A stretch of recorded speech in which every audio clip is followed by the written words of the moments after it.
Right, and here we go. Good morning, everybody. Happy New Year. Welcome back to episode 3 of Gloop There It Is. I don't know. I couldn't come up with a good title, and I'm sure you never get tired of hearing that, right, Andrew? Oh, yeah, totally. I am Pooch, aka Repcord on all the social medias. I welcome you. And to my, I'm going to say, let's see, my left, your right, whoever, is Andrew I'm with, yeah, Andrew, do I'm it. Andrew. Andrew Mayhall with 3D Gloop. And for anybody that's new to this series, welcome. What we're trying to do here is, listen, I am not a scientist of any kind. I am a 3D printing business person, enthusiast, advocate. You know, I'm really excited about all that stuff. But there is just so much that I don't know about why our filaments do the things they do, why my printer does the things it does. And so I, like many of you, look to seek out truth and answers. And I have found a kindred spirit in my friend Andrew here, who has a much deeper understanding of the science behind a lot of our current topic, which is moisture and humidity and its effects on our 3D printing filament. What do you think? That sound about sum up what we've been doing? Sure, yeah, absolutely. I mean, I will say that I'm definitely not the smartest guy at all of this, but this is fun. I'm a scientist. I'm one of the chemists here at 3D Gloop, so I love just kind of taking some deep dives, and hopefully I can share a little bit of what I know. We can just have some fun discussions on all things 3D printing and filament and moisture and all that other fun stuff. Fantastic. Well, we're starting to see people kind of pour into the chat. Welcome. Good morning, everyone. Like I said, Happy New Year. I hope you guys all had a bit of a break and are excited and optimistic for a good 2022 like we are. Andrew, did you have a good break? Oh, yeah. Good. Got to relax with some time off and do hopefully whatever it is that you wanted to do for a bit. Yeah, absolutely. It was good. Gloop keeps me busy. Yeah, no doubt. And then on top of that, me texting you all my random questions about, various things that I come across. So, on that note, when we last left off, we kind of got into the mechanics of humidity and the like I said, the gradient that exists around moisture, how moisture propagates in an area and stuff like that. And you introduced us to the concept of molecular cleaving, which is Yep. the actual destruction of the molecules. You had your whole model of the molecule. You made a model of PLA for it. You don't happen to have that handy still, do you? I don't have it handy, but it's something that we could probably bring back next episode or something like that. If you missed that, you can check on episode 2 what we were talking about there. And since then, you've done some really interesting experimentation with some actual filament and did some drying and stuff like that. But don't let me step on your toes. Why don't you kind of show us what you've been up to? Yeah, absolutely. So, some of the things I'll transition over here to my desk cam here in just a second. Some of the things that we have been up to, since our last discussion is just really kind of driving home some of the processes of, drying your filament. So, what we have here in these boxes are filament samples. These are samples of 404-3D, NGO 404-3D, most commonly like your PLA that you're probably printing with most of the time, right? Now, what does that number? Sorry to interrupt, but what does that number mean? Because and a lot of us might not be familiar with NGO and that kind of thing. What is that? Yeah, so this is terrible timing, but it looks like we actually have a delivery coming. All right, you need to jump off for a second? You need to jump off for a second. Hold on. All right. I am so sorry about that. We were not expecting this delivery today. Well, I'll take this opportunity. You know what? It happens. We're trying trying to do this in the middle of the workday with business happening and stuff. So while Andrew's doing that, I will just take a moment to say, how's everybody doing? not riffing very well. I will say that, again, to go back to the origins of like why I got in touch with Andrew is a business maker myself, a business and a maker myself. My hope is that I can get a better understanding of this thing, the concepts here of humidity and moisture, so that we can better create a better product at Repcord for adding enhanced layers of protection to your filament out there and stuff. So, that's what we're going for.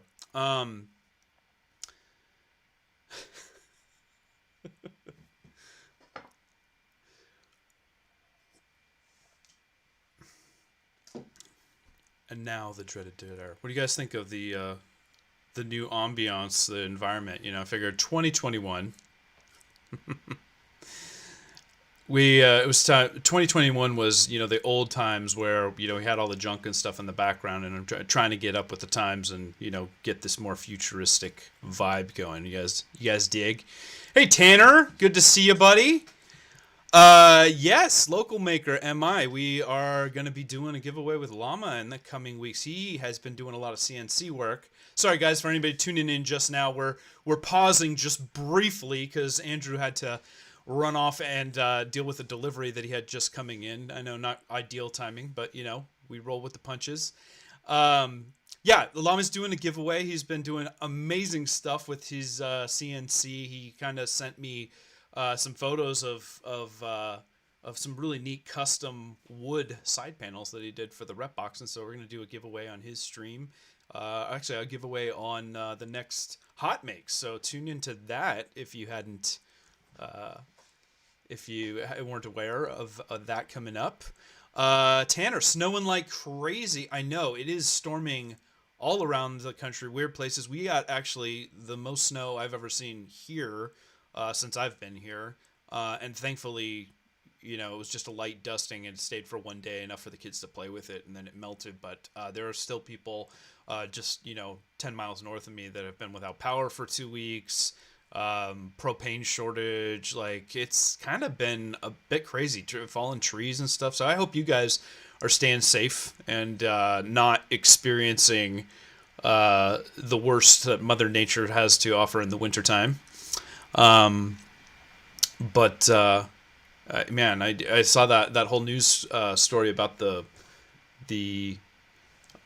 freeway lockup in Virginia and stuff, and I can't imagine people having to like camp out in their cars for like 30 hours with no food. Did you guys see that article about the guy that like paid for an Uber and got caught in that, and then Uber was going to charge him like $600 because he was stuck in that traffic jam the whole time? Apparently, they did the right thing and decided not to charge him. Yeah, you think, but man, that was crazy. Yeah, so in a minute here, hopefully Andrew finishes his receiving his delivery, and we'll dive right back in and talk about that crunchy filament that we had teased. Today we're going to get a little bit more into the mechanics of drying and whether or not we can dry stuff too much, what that might do to the structure of the filament. Jake from State Farm, what's up, buddy? Good to see you, man. We're just breaking briefly until Andrew gets back. Oh, what? Here he comes. Here he comes. Oh, I saw him walk by. Everybody's excited, man. They want to see what's up with all your crunchy spaghetti. Sorry about that. We actually had we have a new production line coming for Gloop to increase our production rate. That's exciting. Yeah. It wasn't supposed to come until either way later today or tomorrow, because I got a notification this morning that they wouldn't make it, and well, it figures, right? It always like the ones they give you that window that's like the entire day, and then they show up completely at the wrong end of it, or not responding at all. They called me yesterday saying that they'd be over here at 11, and so it's like, okay, well, that's not going to work. Can we reschedule? And they're like, yeah, that's not a big deal. And then they let me know that, hey, yeah, I was going to reschedule, and then nope, here it comes. No, we changed our mind. We didn't reschedule. Well, anyway, we made it. I floundered about a bit. We talked about all kinds of fun stuff, but we need to get back to what the people have come for here. Yeah, so when we last left off, you were showing off your filament samples, and I'm going to go back to your screen. Sorry. Yeah, let me transition over there. Sorry. The joys of live stuff, you don't get to fix things in post in the same way. But all right, you got your samples. You were talking about NGO and the specific number that was associated, and then I'd ask, like, well, what is that? Sure. Yeah. So most PLA, if you don't know this, is produced by NatureWorks, right? Yep. And NatureWorks has a bunch of different lines of actually PLA that they make under different brands. Versett is one of their newer lines. NGO is probably the most well-known line. Yep. And that's pretty much what every major 3D printing filament manufacturer uses, is the NGO line of PLA, and more specifically the 404-3D or 4043D resin. And that's a formulation that's particularly well suited for 3D printing, because I know PLA is used for all kinds of other stuff outside of 3D printing. Yeah. So there's a couple different variations. You got 3D 870, 3D 750. There's a bunch of different formulations. Each one of those formulations is still PLA. But if you remember last time, we were actually talking about the polymer dispersity. So the molecular weight dispersity in the polymers. Mm-hmm. Each PLA formula, whether it's called 404-3D or 3D 850 or 3D 870, they have essentially a bell curve distribution, right, of polymers. So here comes the marker. I love it. Right. So we have our molecular weight, right? Yeah. And this right here basically just determines what polymer it is. Let's say, for, like 3D 870 might have, like polymers, roughly in this range. While, and again, like if we were to redraw this, it would actually be another bell curve, in that space, right? Yeah. But yeah, so the 404-3D might have longer molecular chains, whereas 3D 870 might be slightly shorter. So it just kind of depends on which polymers that you're typically using. And most commonly, 404-3D, is the polymer of choice. It's a fairly inexpensive version of PLA, and it's one of those that just gives kind of the best overall printing characteristics. Gotcha. 3D 870 is more amorphous, so you have like less warping. It's really for larger format where you're moving a lot of plastic, but it's a little weaker, and just other things like that. That's interesting, because we don't really hear about different brand, like people aren't currently really marketing, at least not in the hobby grades, different formulations for different purposes, like if you're doing large extrusion and stuff. But I suppose anybody that's doing this on the regular would know that and know to seek that out. Yeah. And and it actually might be fun to bring over our friend Dan from NatureWorks, or Deepak from NatureWorks. Those two, Dan is the head of kind of business development at NatureWorks, mm-hmm. On the 3D printing side, and Deepak is he's the application engineer, and so we actually work with him quite a bit here at 3D Gloop. So that might be interesting to bring them on, to kind of talk about some of the polymers later on. For sure. But anyway, I interrupted. Yeah. So tell us about what we've got going here. Yeah, so these are 404-3D samples. And so what I have done is, and I kind of showed this last time, what we've done is we've taken these samples and we've coiled them up into small, coils. These coils weigh roughly 43 grams. I've labeled each one of these. Okay. This is from a brand new spool of natural PLA 404-3D. No dyes, no color, just no dyes, natural. No color. This Perfect. Is just natural, right? Perfect. And so what we've done is we've actually gone through the process of taking these and drying these to essentially completion, right? Removing all of the moisture from them, using a couple different variations of drying procedures.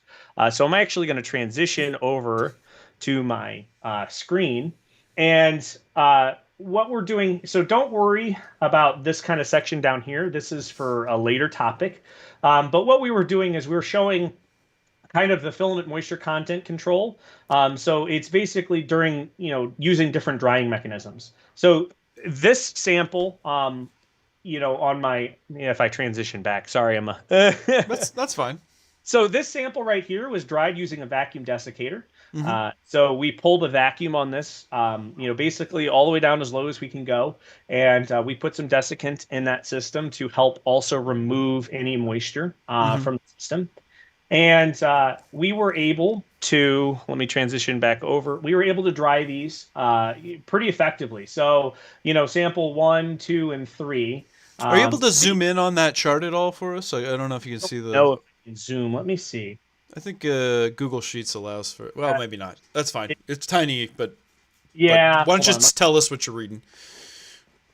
There we go. There we go. Yeah. So hopefully that's a little better. So what we actually started with was, around 44.81 grams. And, during the drying process, we actually dried at 19 degrees Celsius for about 12 hours. Okay. We were able to remove, about 0.044 grams of water, right? From these filament samples.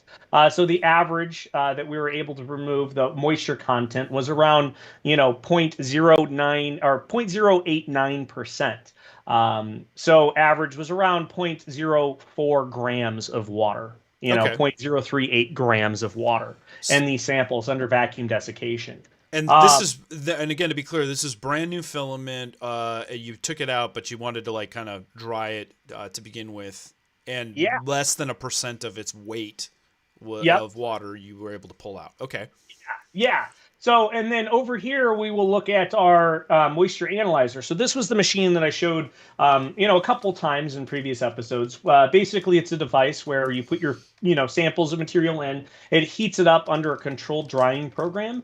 And it basically has a balance inside that weighs the sample continuously as it's drying to determine its overall moisture content, right? So with these samples, we actually have quite a bit more data. So these were dried at 50 degrees Celsius for 3 hours. This was following the NatureWorks NGO 404 3D datasheet. They recommended 50 degrees Celsius for 3 to 4 hours, depending on the size. So I followed this. It's important to note that around an hour and a half, the samples were dry and they reached a steady state. But I just ran it for the full course. So what we can see here is that our first sample started around 43.128 grams, and we finished around 43.066 grams. So it actually had one of the highest moisture contents out of all of the samples. Now, I want to point out that this was marking number 1. This was the first sample, the first around 30 meter sample off the roll of filament. And so it actually had a slightly higher moisture content. And if you look at all of these markings, so we have marking number 1, marking number 4, marking number 7, marking number 2, number 5, and number 8. I kind of split these up in such a way that I wanted to help reduce kind of an overall spread or skew by taking different samples, further on in the roll of the filament. And what we can see is in the second sample, which is marking number 4, right? It was the 4th sample off the roll. We actually had less moisture, right? Yeah. And that's an important point. We talked about this last time, that actually, go back to your screen so we can see your shining face for a second. Yeah. We talked about this last time that honestly the outer rolls, and you guys have seen this when you're spooling off your filament, that a lot of times when we talk about it being brittle on the ends, it's because it's literally that part is more exposed to the moisture, right? That's exactly it. Yeah. And this data backs that up completely. So even with a brand new roll of filament, you're getting more moisture from the beginning of the spool than as you get into the meaty, chewy inner goodness. Yeah. Right? Yeah. Okay. So it's really because moisture, right? It's all around the environment. And it's basically moving in what we call a Brownian motion, kind of figure, right? It's random.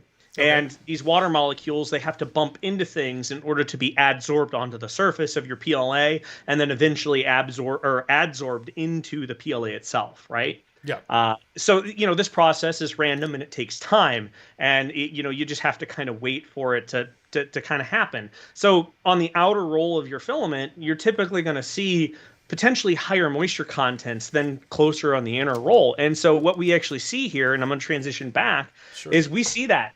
So in marking number 2, our second sample, Yep. we see around 0.044 grams removed.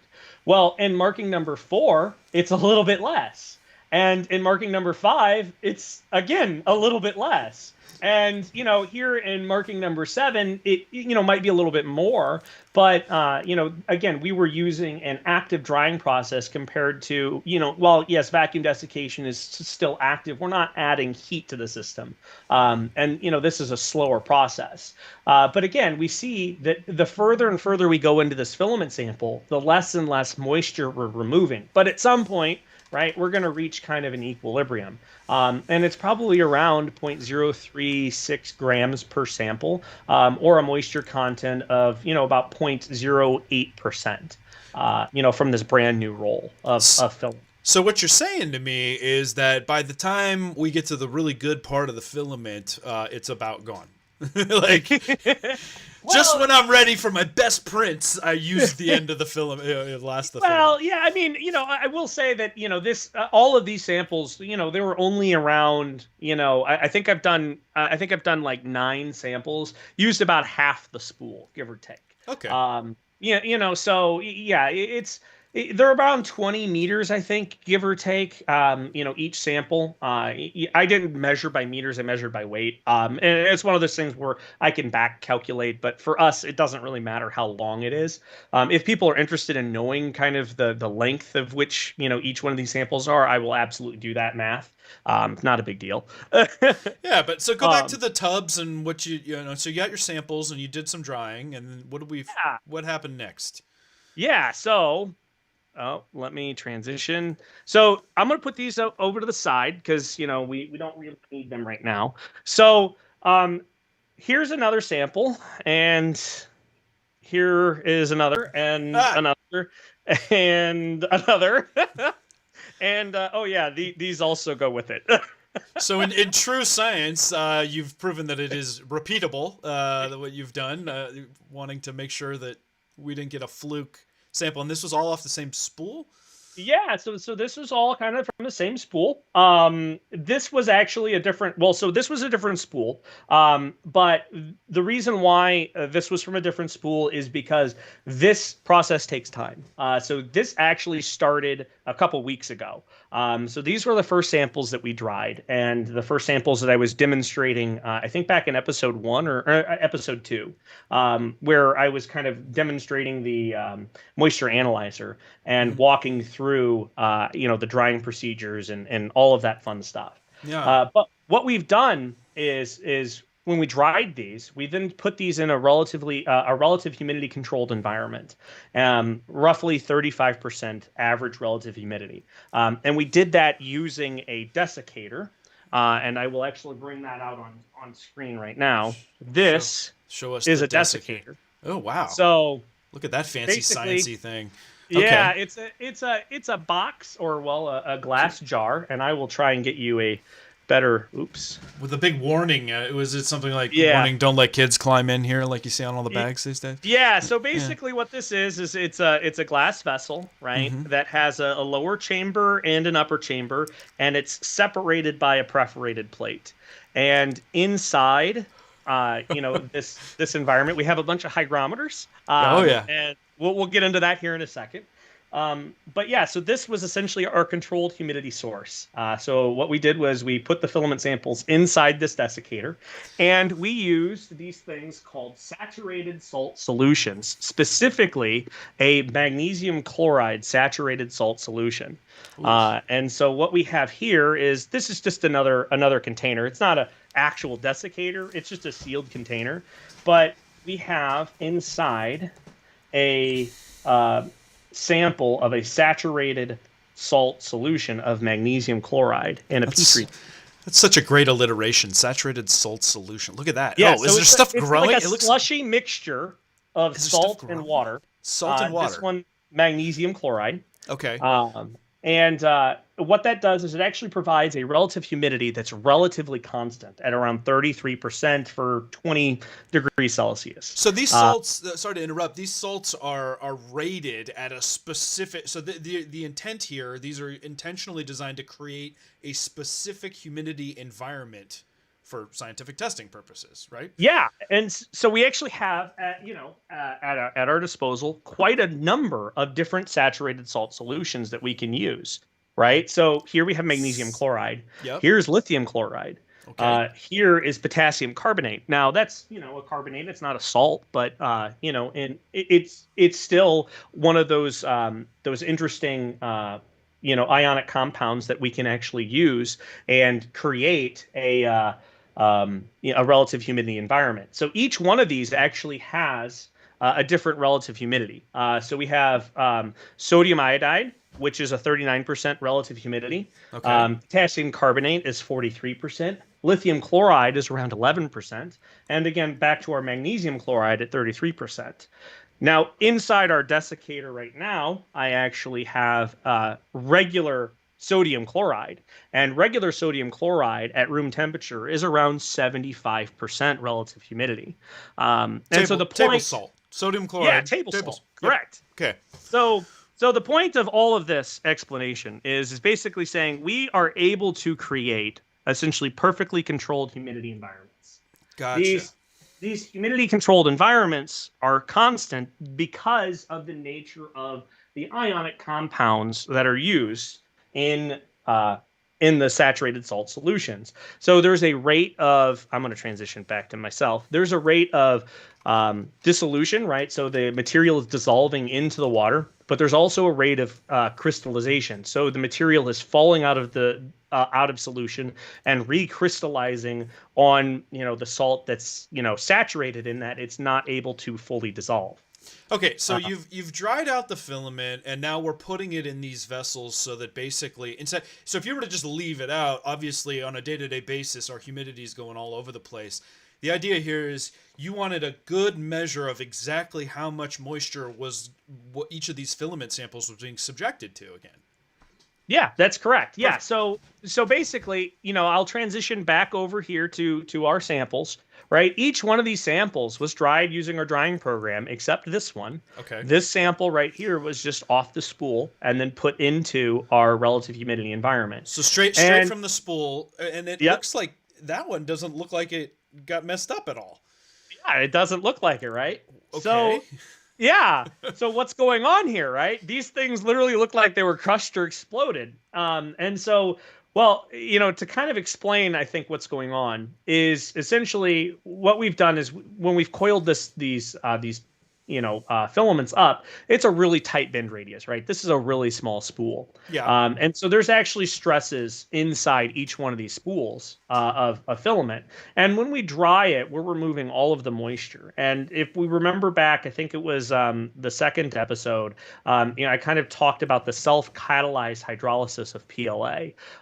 You have carboxyl groups and and hydroxyl groups, in your ester or in your PLA, and the self-catalyzing hydrolysis attacks the ester bonds because PLA is a polyester, and it asymmetrically attacks the amorphous regions first in your polyester, and it basically degrades them to a point where they start behaving like a crystalline.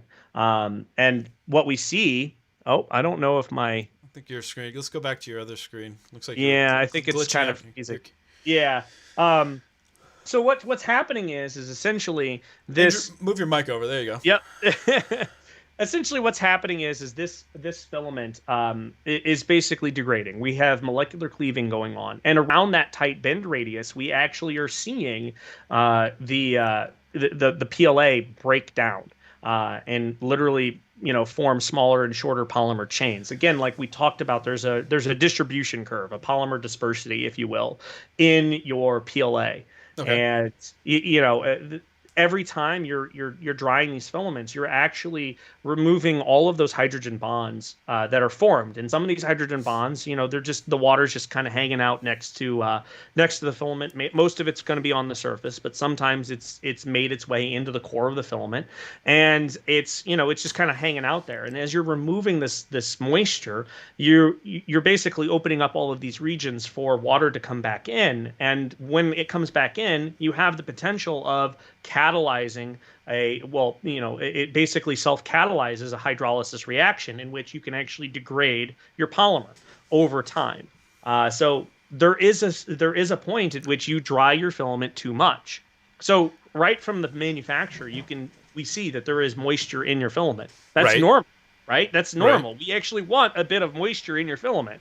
We don't want it perfectly dry, because the moment we take all of that moisture out, right, we now have all of these extra spots essentially for a hydrolysis to happen, and it basically break itself down, if that makes sense. How the heck are we supposed to know how much we need to dry or not dry or anything? Because it's interesting. So I guess maybe let me take a step back to complete what you got going here. You dried it all out, you resaturated it, and then you dried it again, and that's when we saw the thing? Or it actually started breaking apart once it started to get hot? So that was literally from sitting in the saturated salt solutions, they just started to break apart. They just started, yeah. And so the tight bend radius, right, it has a lot of stress put onto the polymer itself, right? And so over time, as these reactions, these hydrolysis reactions happened, it started attacking the amorphous regions of the polymers first. They started behaving more crystalline. The polymer chains started getting shorter. The stresses built up, right? Well, the stresses are still the same, right? It's been coiled, but eventually we reached a critical material failure. And it just exploded these samples. Now, what we noticed was on the other side of the coin, like the samples that we didn't dry, they're still fine. We had like maybe one break, in that sample, but it's still fine. And if we were to dry it completely to dryness and then put it back into a humid environment, we would see the same sort of thing. And so that's actually what those other samples are for, is to show the repeatability. So in a week or so, we should be able to bring it back and show you exactly how this behaves. And the interesting point is that different polymers behave in different manners. Semi-crystalline, polymers like 404-3D, they seem to be more, let's say, sensitive to complete dryness, whereas the 3D 870 polymer, taking those completely to dryness and then reintroducing them to moisture, we had some breaks, but they weren't nearly as catastrophic.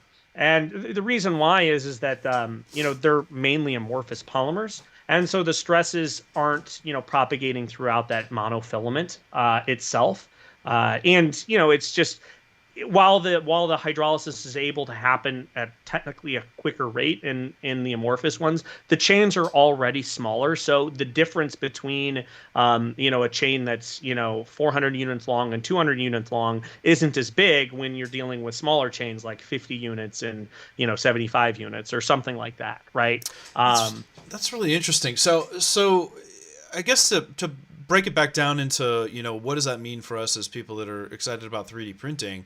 We know that we don't want our filament to get too wet. Obviously, as shown, like this is what happens, but we also don't want to get it too dry. So where do we go from here? What does that mean? Like, do we just not worry about it? Do we where's the sweet spot? Yeah. So there absolutely is a sweet spot, and so that's actually why I developed all of these saturated salt solutions. So we're actually going to start testing and figuring out really what the sweet spot is for most of these filaments. Kind of the published standard on the internet is you want to have a 10 to 15% relative humidity environment to store your filament for long term. Some people, they want to ignore that. They want to go, oh, I need 0% relative humidity. Well, if you get 0%, you're probably going to end up with a bunch of broken polymer. Okay, so what we're definitely seeing here is what you don't want to do is take it and just put it in the oven and dry it all out and then just subject it to moisture again. So once you go dry, now if you were to just continually keep it dry, that's okay?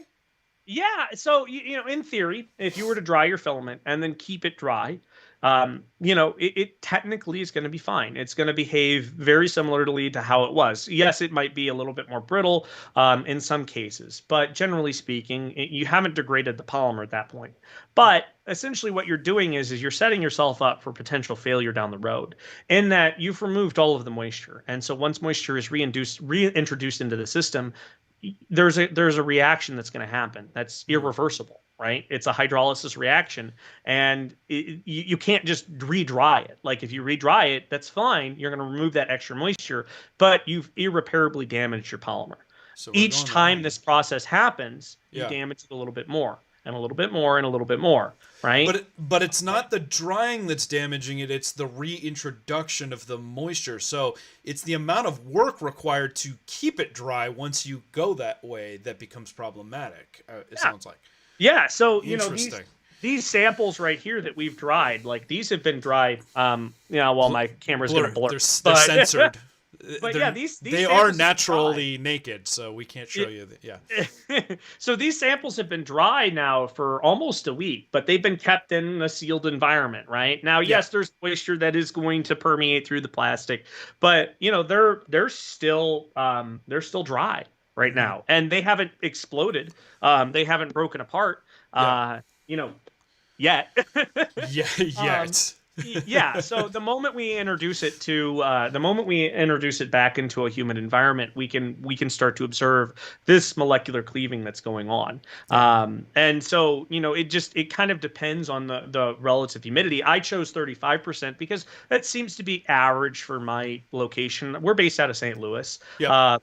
And as of right now, I think my house is set to around 40% relative humidity. That's a pretty comfortable rate. It's not too dry in the air, but it's not too wet. That seems to be pretty standard for me here too. And I'll be honest, like I am not the best about keeping all my stuff stored and sealed all the time. And I've got spools, like I said, that have been out for years sometimes that I can still print with. So, yeah. I know we're laying the groundwork here for having a much better understanding of where the sweet spot is, and I love that you're graphing the data for that, because I think that that's going to help inform a better thing. I am constantly asked as a creator of these storage boxes, like, why haven't you put a dryer in it? What am I trying to store at and all that, and I only have anecdotal evidence of what I have seen, and so my whole idea with calling you around this was like, well, what is the sweet spot? We're getting there. Yeah. And so I want to take a methodical approach of showing what the sweet spot should be, right? And obviously it's dependent on the polymer itself. So that's the thing. There's always going to be it depends, unfortunately, right? Sure. Because nothing is ever straightforward. Nothing's ever simple. Yeah, nothing's ever simple. But it's fun to do these experiments because right now I'm taking a scientific approach to it. I'm not like nailing down every single variable.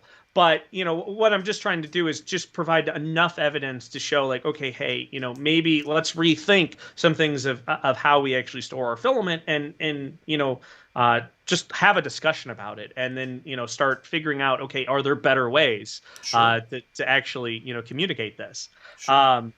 So that actually kind of segues right into a perfect example of well, how do you know what is the right area or right humidity to store your environment? Unfortunately, I can't get that camera working, but for those that were around earlier, and I was showing the hygrometers, in my desiccator, what I was going to show is that in using saturated salt solution, these little guys, those guys, they're everywhere. They really are. They're horribly inaccurate. Don't trust them. Well, when you say horribly inaccurate, like what were you like? Are they 5% off? Are they 10% off? And what I've always been told too isn't the important thing more that the indicator of trend, not the specific number. Oftentimes. The indicator of trend is the better thing to go off of. Now, so this is something you can actually do at home. Is you can get some sodium chloride, table salt, right?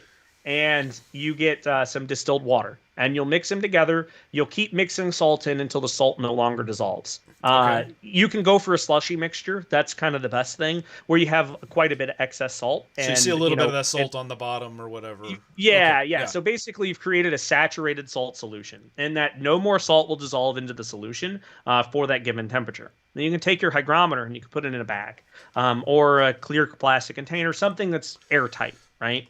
Ideally, the hygrometer is going to be above the salt solution. So if you can, like a container that's, maybe you got a tray or something, maybe you can even 3D print a little stand for your hygrometer to go inside a Pyrex dish or something. Tech. We have the technology. Yeah. Okay. Yeah. So you let that sit for like 24 to 48 hours. And what you'll notice is inside that sealed environment, the salt solution should create a relative humidity environment of around 75% at a 20 degrees Celsius temperature, right? If you're 23, 24, it's still going to be 75%. Like, we're talking, decimal places, like 0.03% difference. But we're in that area. Got it. Yeah. So what you'll notice is a lot of times those hygrometers that most people are turning to in that 75% relative humidity environment, they're going to read 68%, right? That's what most of them are reading right here, 68%. So that's a full, 7% off of your relative humidity. Right? And is it just just cheap electronics, just lack of calibration, probably a combination? So it's a little bit of both. So there are a couple different ways of actually telling the relative humidity. Back in the day, to give you guys some history, psychrometers were the first type of hygrometer used. It basically consisted of a pair of thermometers. One had what was called a wet bulb, and the other one was a dry bulb. Right. These were, two thermometers. One had a sock on it that was soaked in water. Maybe it had a little puddle of water next to it that the sock could wick the water up into. And the other, thermometer was right next to it, kind of parallel. Maybe sometimes they're at right angles. It just depends. And the idea is that you would take and you would swing it around over your head, or it would be on like a little arm and you'd swing it around. Yeah. And you do that for like a minute or two. And you would actually get two different temperatures. You get your temperature of the environment, and then you would get your temperature of the wet bulb. So as water evaporates, it cools the environment. And so that wet bulb temperature would typically be colder. And so this would be our, temperature of a wet bulb. This would be kind of our dew point, right? If you Now, we need a couple other variables. We need the atmospheric pressure, and then we need the absolute vapor pressure of water at the given temperature. Ooh. And we would plug this into an equation where it would give us the vapor pressure of the water, the ratio, right? The vapor pressure of the water is equal to the absolute vapor pressure at saturation for water at the dry bulb temperature, minus a constant that was empirically derived. I'll go into that. And the temperature of the dry bulb minus the temperature of the wet bulb times the absolute pressure. And that would give us this partial vapor pressure. And then we can then take that and then put it through another equation and then figure out what our relative humidity is, right? The fact that you have this all memorized just really speaks to the status of your nerd card here, my friend. So what is this telling us? Well, yeah. So what this is telling us is that back in the day, like we're talking 1800s, when the early polymaths were, just trying to figure out like, oh, hey, this world that I'm around, like I see these things where water's condensing on the cup. Why is that? They were trying to answer these questions. Right. And so that's where relative humidity comes from. And so relative humidity, again, is the ratio of the amount of water that's in the air compared to the maximum amount of water that the air can actually hold. And that's what this is supposed to be showing us, the relative humidity. Yes. And so how those work now is most of the time they're using capacitive sensing devices. So these are either ceramic or metal oxide films that are placed really close together. And basically we're able to use a very sophisticated amplifier to sense when the capacitance of these two oxide films or ceramic films, they change in capacitance, and then we can feed that data along with our temperature data into essentially a psychometric chart that's programmed on the microcontroller. and Okay. it can then figure out, oh, hey, your relative humidity should be somewhere like right around here. Now, So in layman's terms, basically molecules of water are changing the capacitance, and then we have a yes, microcontroller that can do the calcs for us. yeah, Got it. basically. So now, if you ever wanted to, you could actually pick up psychrometers like on Amazon. They're The old relatively school cheap. slinging Yeah, it. yeah, See, they're being a actually weatherman fun. back in the day sounded way more fun, except for then you had to do the formulas and stuff. Yeah, too, so. yeah. So actually, it comes, we all got tired of doing math, right? Math is fun to an extent, and then at some point it's annoying. Speak for So yourself. Come on. I love math. so at some point, what we realized is like, hey, it's actually easier and more accurate to empirically measure all of this over the course of time and then plot it out and then use math to back it up to make for sure that everything's correct. And so that's where our psychometric charts came about, right? So we actually used one not too long ago in one of the episodes where we showed like how you read the psychometric charts. And we show like, okay, you know your wet bulb temperature, your dry bulb temperature, you look at your atmospheric pressure, and then boom, like somewhere on this, this graph, we can see our relative humidity. Right? Yeah, and then the first episode, I actually shared a neat link to an interactive one. If you want to look back and see what a psychometric chart looks like.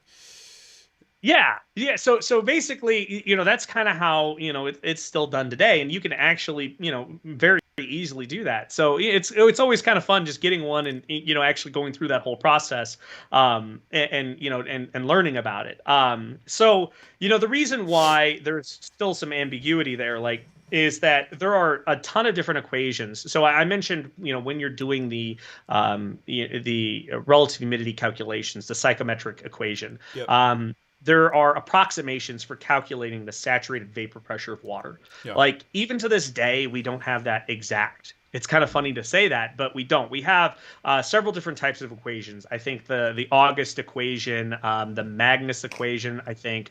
There's a couple other ones. I think it's like Buck's equation is another one. And these are they're really, really accurate. But it's important to note that they're not exact. Some equations provide better results for that constant. Other equations provide, for temperatures. Other equations provide better results for, different temperatures or relative humidities or however you're wanting to calculate it. Yeah. But yeah, so the point is that in many cases relative humidity is one of those things where it's best empirically measured instead of calculated throughout. Gotcha. But so these may not back. these may not be accurate, but again, we're also kind of realizing that we don't need this to show zero or necessarily even want this to show zero. To get a sense of where we're at. It's mainly to give you an indicator. Am I in a 30% range? Am I in an 80% range? And we're trying to figure out where exactly within a margin of error we want to be. Okay. Yeah, and so what one of those things is like when people I've seen posts on Reddit, on Facebook, like, oh my God, help, my hygrometer showing 15% or 25% relative humidity, is my filament bad? And it's like, guys, like, it's not an instantaneous process. Calm down. That's just like what I tell people on a regular, but just you calm down. You're gonna be fine. I mean, you're not gonna end up with something like like this, That's where the it's fear, a broken mess. There's so much fear. I've spent all this money on my filament, on my printer, and stuff like that. And if the minute that I take it out of the bag, I'm on the clock, right? Yeah. All right. Yeah. Well, and it's funny too, because the moment you take it out of the bag, there's already moisture in your PLA. Like, you can't win. You can't win. It's already wet. You've already lost. But it's not a bad thing. We need an analogy, right? Because like when you're talking earlier about how it's like, well, when you dry it out, I'm thinking about that sponge and you just suck all that moisture out of it.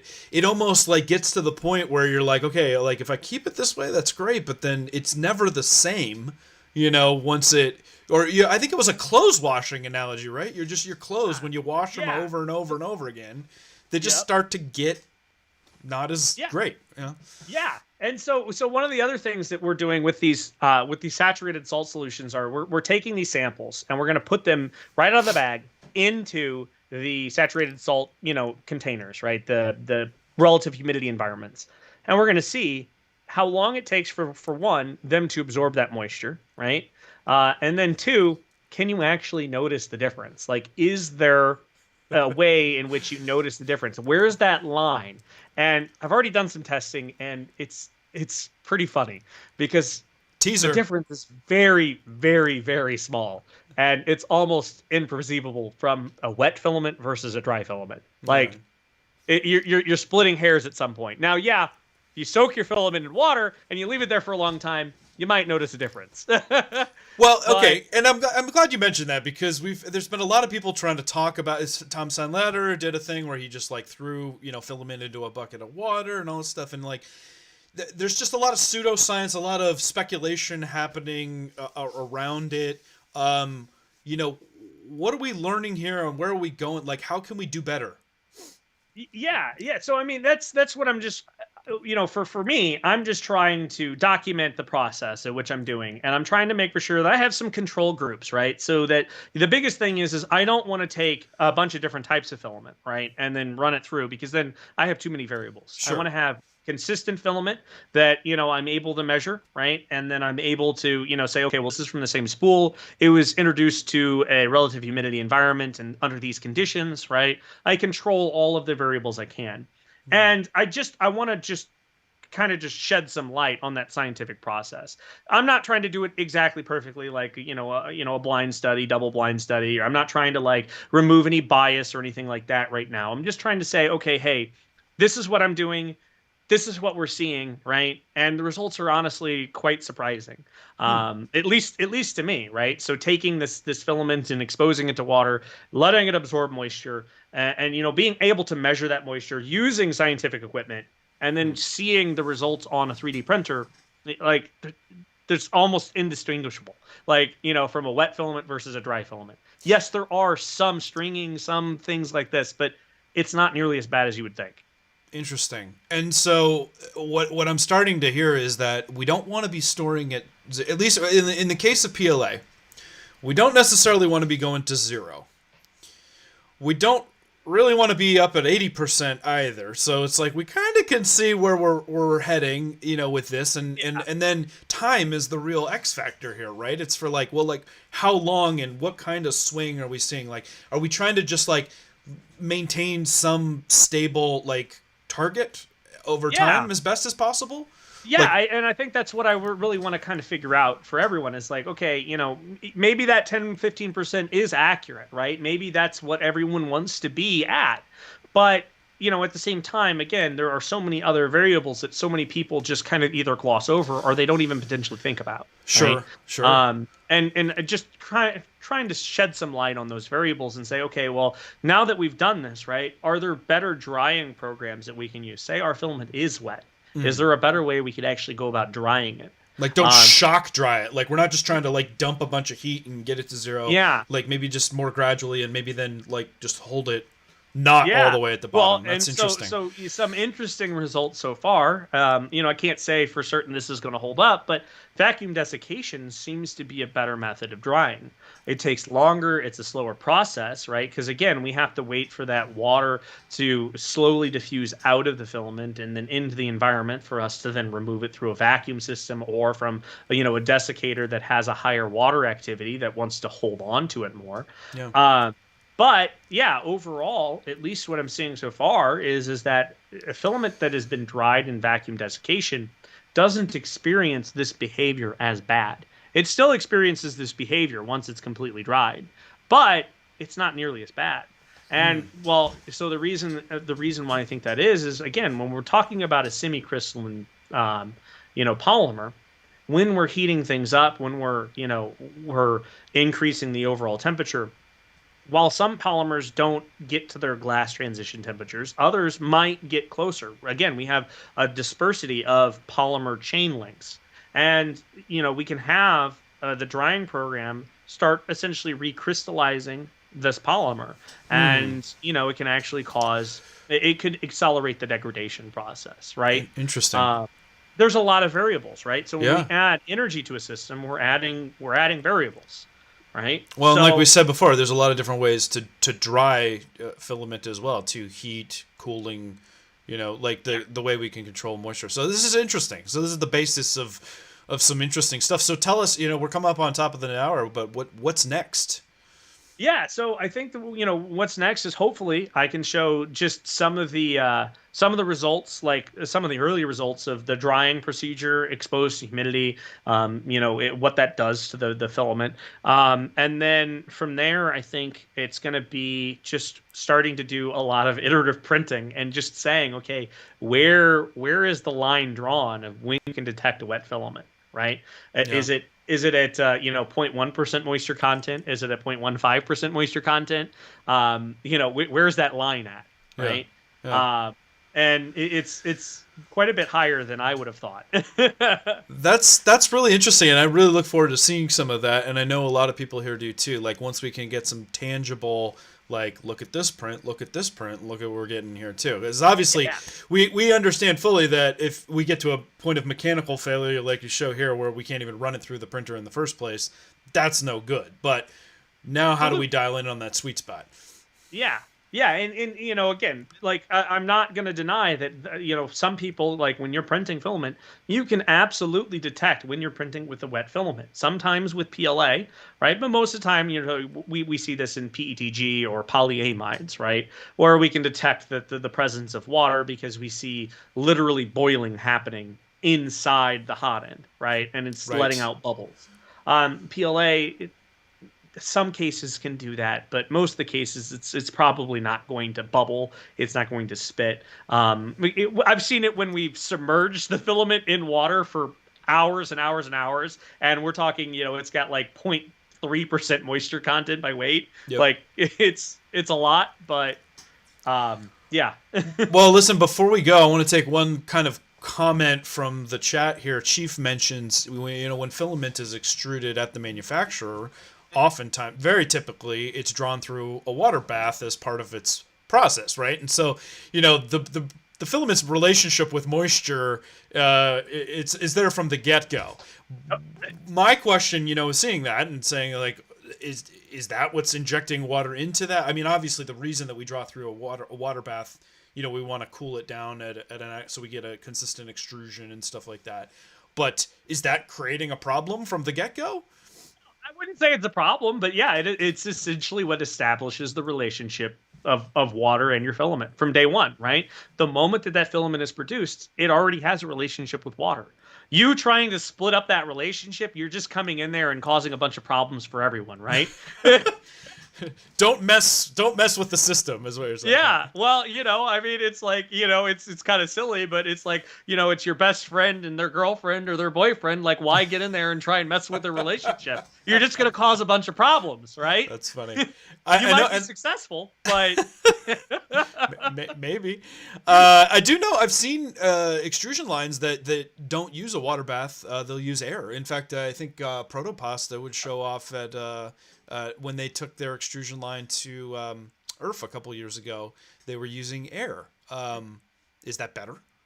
So in some cases it can be, absolutely. Like, in terms of, if you're concerned about the amount of moisture inside your filament, using air over water is probably, it's going to be a no-brainer in that it's going to have potentially less moisture incorporated into it. Now, again, it's important to note that during the during the extrusion process, we take, the raw resin, and I showed some of that last time, and we heat that up in a dryer, and we run it, 50, degrees Celsius, give or take, for hours before we start extruding. We're trying to remove all of that water moisture from the filament before we start extruding, because when we're extruding, we have a screw, and that screw increases the heat through heaters, but it also increases the heat through compression and basically shearing, right? Motion. And we're literally taking these polymers and we're mixing them up. So with moisture incorporated into the system, that's where we can see real polymer degradation. So we have to remove that moisture right away before it gets to be a problem. And then it's going to get reintroduced as soon as it comes out into that water bath. Yes, it's a very small amount of time that it's underwater, but there's still water all around it, and it's gonna, it's gonna touch it. It's gonna get absorbed onto the surface, and then eventually diffuse throughout the filament. Yeah. So yeah. lots of variables that go into it, like I said, and honestly there's a lot more that we don't probably understand from the extrusion because just because it goes through a water bath, I mean that has plenty of advantages over air and maybe keeping consistency and other reasons to do it. So like everything there's trade-offs and stuff, but that's really interesting, and I'm really excited to see where the data leads us as we keep going. And I thank you guys for joining us on this journey. We're gonna wrap now because it's the top of the hour here, but hope you guys learned something, and we will keep you posted on how we progress, and if you want to continue along this journey and find it interesting and you have questions or whatever, you can always tweet at either of us. Yeah. But any parting words for the people, my friend?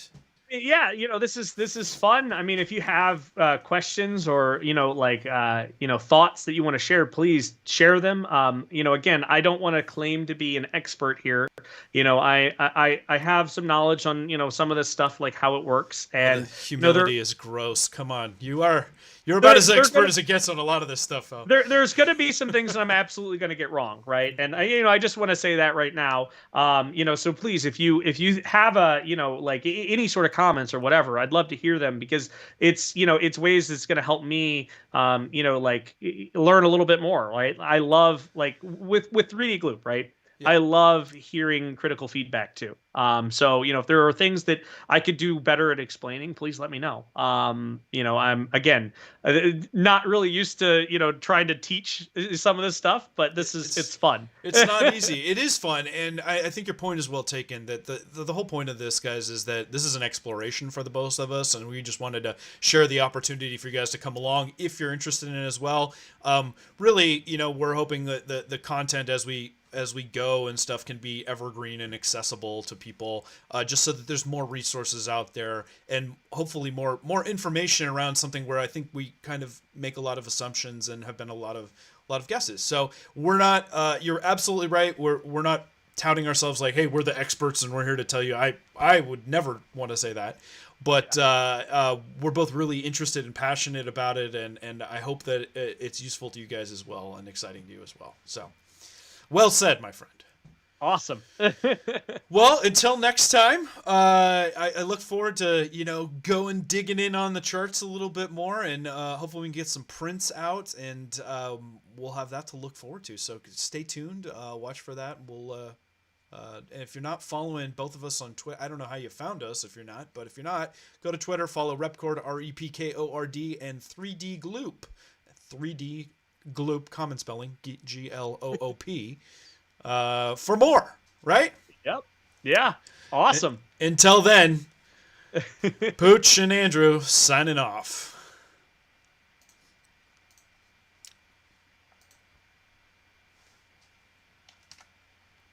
And we are